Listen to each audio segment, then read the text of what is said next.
Une seule liste au municipal. À l'Est-Neuvin, cette situation inédite alimente les conversations et interroge sur le marché. L'habitude voulait qu'à l'Est-Neuvin, ici, il y avait 2, 3, 4. Moi, j'ai vu très souvent 4 dans ma jeunesse, là.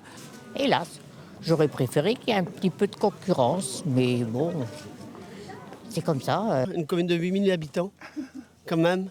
Pas de concurrence, pas de polémique, on n'a rien à dire. On n'a plus rien à dire. Voilà. En Bretagne, près de 660 communes, de taille souvent plus réduite, connaissent le même sort. La maire sortante, Claudie Balcon, a le champ libre face à elle, avec une opposition qui sera désormais absente. À la veille de son 3e mandat, elle ne s'en réjouit pas. On avait la chance d'avoir une opposition très constructive et courtoise, avec qui on a bien travaillé. Et c'est un avantage, c'est que quelquefois, nous, on en est dans les dossiers. Eux vont nous amener autre chose qu'on n'a pas vu. Enfin, ça permet l'échange, la discussion.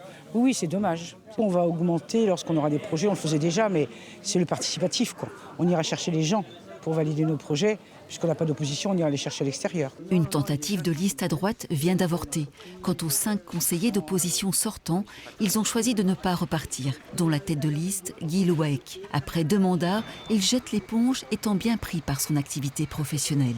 On voit quand même que la charge administrative augmente, que la présence doit être beaucoup plus importante, je pense, au niveau de la mairie, de la communauté de communes également. Donc forcément, je pense que ça pose un problème de candidats, de présence de certaines catégories professionnelles au sein des conseils municipaux.